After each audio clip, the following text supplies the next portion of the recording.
Breaking news আজ অর্থমন্ত্রীর হাতে পে স্কেল রিপোর্ট জমা পর্যবেক্ষণ শেষে গ্যাজেট প্রকাশ চলতি মাসেই।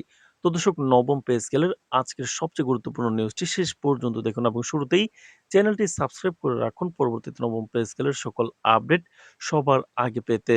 তো দর্শক, দীর্ঘ প্রতীক্ষা, জল্পনা কল্পনা এবং নানা আলোচনার পর অবশেষে নতুন পে স্কেল সংক্রান্ত চূড়ান্ত প্রতিবেদন আজ আনুষ্ঠানিকভাবে অর্থমন্ত্রীর হাতে জমা দেওয়া হয়েছে। প্রশাসনিক সূত্রে জানা গেছে, সকালেই অর্থ মন্ত্রণালয়ে এক সংক্ষিপ্ত কিন্তু তাৎপর্যপূর্ণ বৈঠকে বেতন কাঠামো পুনর্নির্ধারণে গঠিত উচ্চ পর্যায়ের কমিটি তাদের সুপারিশমালা হস্তান্তর করে। এই ঘটনাকে কেন্দ্র করে সরকারি কর্মকর্তা কর্মচারীদের মধ্যে নতুন আশার সঞ্চার হয়েছে। সংশ্লিষ্ট মহলের ধারণা, সব প্রক্রিয়া দ্রুত সম্পন্ন হলে চলতি মাসের মধ্যে গ্যাজেট প্রকাশ করা হতে পারে। বিগত কয়েক বছরে দেশের অর্থনৈতিক বাস্তবতায় উল্লেখযোগ্য পরিবর্তন এসেছে। দ্রব্যমূল্যের ঊর্ধ্বগতি, আবাসন ব্যয় বৃদ্ধি, স্বাস্থ্য ও শিক্ষা খাতে খরচের চাপ এবং নিত্য প্রয়োজনীয় পণ্যের বাজার দর বৃদ্ধি সরকারি কর্মচারীদের জীবনযাত্রায় সরাসরি প্রভাব ফেলেছে। এ অবস্থায় বেতন কাঠামো পুনর্বিবেচনার দাবি ক্রমেই জোরালো হয়ে ওঠে। এরই প্রেক্ষাপটে বাংলাদেশ সরকার একটি বিশেষ কমিটি গঠন করে, যার দায়িত্ব ছিল বিদ্যমান পে স্কেলের সীমাবদ্ধতা বিশ্লেষণ, আন্তর্জাতিক প্রেক্ষাপট পর্যালোচনা এবং দেশের সামগ্রিক আর্থিক সক্ষমতার সঙ্গে সামঞ্জস্য রেখে বাস্তবসম্মত সুপারিশ প্রণয়ন। তো দর্শক, এছাড়াও কিন্তু আরো বেতন কাঠামোর বৈষম্য, পদোন্নতির জটিলতা, গ্রেড ভিত্তিক সুবিধার অসামঞ্জস্য এবং ভাতার পরিমাণ নিয়ে যে অসন্তোষ ছিল, সেগুলো গুরুত্বের সঙ্গে বিবেচনায় নেওয়া হয়েছে বলে জানা গেছে। বিশেষ করে নিম্ন ও মধ্যম গ্রেডের কর্মচারীদের জীবন মান উন্নয়নের বিষয়টি কমিটির আলোচনায় অগ্রাধিকার পেয়েছে। আজ পে কমিশনের পে স্কেলের প্রতিবেদন অর্থমন্ত্রীর হাতে জমা দেওয়া হয়েছে, যাতে মূল বেতন বৃদ্ধির প্রস্তাবের পাশাপাশি বিভিন্ন ভাতা পুনর্নির্ধারণের সুপারিশ রয়েছে বলে সংশ্লিষ্ট সূত্র দাবি করছে। বাড়ি ভাড়া ভাতা, চিকিৎসা ভাতা, যাতায়াত ভাতা এবং বিশেষ দায়িত্বভিত্তিক ভাতায় পরিবর্তনের ইঙ্গিত মিলেছে।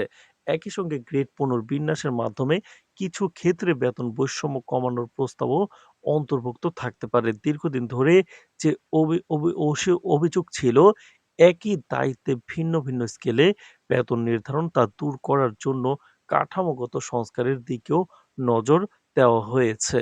তো দর্শক, প্রতিবেদনে জমা দেওয়ার পর তা এখন বিশদ পর্যালোচনার জন্য পাঠানো হয়েছে এবং অর্থ মন্ত্রণালয়ের সংশ্লিষ্ট শাখায় মন্ত্রণালয়ের দায়িত্বশীল কর্মকর্তারা জানিয়েছেন, প্রস্তাবিত বেতন কাঠামোর আর্থিক প্রভাব, বাজেট বরাদ্দের সামর্থ্য এবং দীর্ঘমেয়াদী অর্থনৈতিক স্থিতিশীলতার বিষয়গুলো গভীরভাবে পরীক্ষা করা হবে। প্রয়োজনে কিছু সুপারিশে সংশোধন আনা হতে পারে, তবে নীতিগতভাবে পে স্কেল হালনাগাদের বিষয়ে ইতিবাচক মনোভাব রয়েছে বলে জানা গেছে। বিশেষজ্ঞদের মতে, নতুন পে স্কেল কার্যকর হলে সরকারের বার্ষিক ব্যয়ে উল্লেখযোগ্য বৃদ্ধি ঘটতে পারে, কারণ বেতন ও ভাতা খাত সরকারি বাজেটের একটি বড় অংশ দখল করে।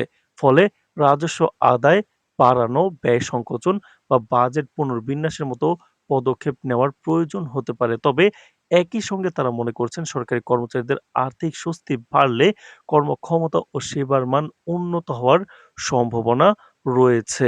প্রশাসনিক কাঠামোয় স্থিতিশীলতা ও পেশাদারিত্ব নিশ্চিত করতে একটি যুগোপযোগী পে স্কেল গুরুত্বপূর্ণ ভূমিকা রাখতে পারে। সরকারি কর্মচারীদের বিভিন্ন সংগঠন ইতিমধ্যেই এ অগ্রগতিকে স্বাগত জানিয়েছে। তাদের দাবি, দীর্ঘদিন ধরে বেতন কাঠামো বাস্তবতার সঙ্গে সামঞ্জস্যপূর্ণ ছিল না। বিশেষ করে নিম্ন আয়ের কর্মচারীরা সংসার চালাতে হিমশিম খাচ্ছিলেন। তারা আশা করছেন, নতুন পে স্কেল বাস্তবায়িত হলে জীবনযাত্রার মান কিছুটা হলেও উন্নত হবে এবং আর্থিক চাপ কমবে। একই সঙ্গে তারা দ্রুত গ্যাজেট প্রকাশ এবং কার্যকর হওয়ার নির্দিষ্ট তারিখ ঘোষণার আহ্বান জানিয়েছেন, যাতে অনিশ্চয়তা দূর হয়। তো দর্শক, ভিডিওটির এই মুহূর্ত পর্যন্ত যারা দেখছেন, চ্যানেলটি সাবস্ক্রাইব করে রাখুন পরবর্তীতে নবম পে স্কেলের সকল আপডেট সবার আগে পেতে। তো দর্শক, অন্যদিকে অর্থনীতিবিদদের একটি অংশ সতর্কবার্তা দিয়েছেন যে, বেতন বৃদ্ধি যেন মুদ্রাস্ফীতির উপর নতুন চাপ সৃষ্টি না করে। তারা মনে করছেন, যদি উৎপাদনশীলতা বৃদ্ধি এবং রাজস্ব আহরণে সমান্তরাল অগ্রগতি না ঘটে, তবে অতিরিক্ত ব্যয় অর্থনীতিতে ভারসাম্যহীনতা তৈরি করতে পারে। এ কারণে পে স্কেল বাস্তবায়নের সঙ্গে সঙ্গে প্রশাসনিক সংস্কার দক্ষতা বৃদ্ধি এবং জবাবদিহিতা নিশ্চিত করাও জরুরি। পে স্কেল নিয়ে অতীত অভিজ্ঞতা বিশ্লেষণ করলে দেখা যায় প্রতিবারই গ্যাজেট প্রকাশের আগে ও পরে বিভ্রান্তি তৈরি হয়। কখন কার্যকর হবে, বকেয়া সমন্বয় কিভাবে হবে, নতুন গ্রেডে স্থানান্তর কিভাবে গণনা করা হবে, এসব প্রশ্ন ঘিরে নানা আলোচনা চলে। সংশ্লিষ্ট কর্মকর্তারা জানিয়েছেন এবার আগাম প্রস্তুতি নেওয়া হচ্ছে যাতে গ্যাজেট প্রকাশের সঙ্গে সঙ্গে পরিষ্কার নির্দেশনা দেওয়া যায় এবং কোনো বিভ্রান্তি না থাকে। প্রশাসনিক সূত্র আরও জানা গেছে, প্রতিবেদন অনুযায়ী বাস্তবায়ন এককালীন না হয়ে ধাপে ধাপে হতে পারে। এতে সরকারের উপর তাৎক্ষণিক আর্থিক চাপ কিছুটা কমবে এবং বাজেট ব্যবস্থাপনায় স্থিতিশীলতা বাজায় ও রক্ষা কিন্তু বজায় রাখা সহজ হবে। তো দর্শক, এছাড়াও কিন্তু পে স্কেল নিয়ে এ বিষয়ে চূড়ান্ত সিদ্ধান্ত এখনো হয়নি। অর্থমন্ত্রীর পর্যবেক্ষণ এবং মন্ত্রিসভার অনুমোদনের পরে এ সংক্রান্ত আনুষ্ঠানিক ঘোষণা আসবে। সাধারণ জনগণের মধ্যে এ বিষয়ে আগ্রহ লক্ষ্য করা গেছে। সব মিলিয়ে অর্থমন্ত্রীর হাতে পে স্কেলের রিপোর্ট জমা দেওয়ার মধ্য দিয়ে একটি গুরুত্বপূর্ণ প্রশাসনিক অধ্যায়ের সূচনা হলো। এখন সবার দৃষ্টি অর্থ মন্ত্রণালয়ের চূড়ান্ত মূল্যায়ন, মন্ত্রিসভার অনুমোদন এবং গ্যাজেট প্রকাশের দিকে। তো দর্শক, সরকারি চাকরিজীবীদের পে স্কেল বাস্তবায়ন সংক্রান্ত সকল নিউজ পেতে চ্যানেলটি সাবস্ক্রাইব করে রাখুন। আজ এ পর্যন্তই। ধন্যবাদ।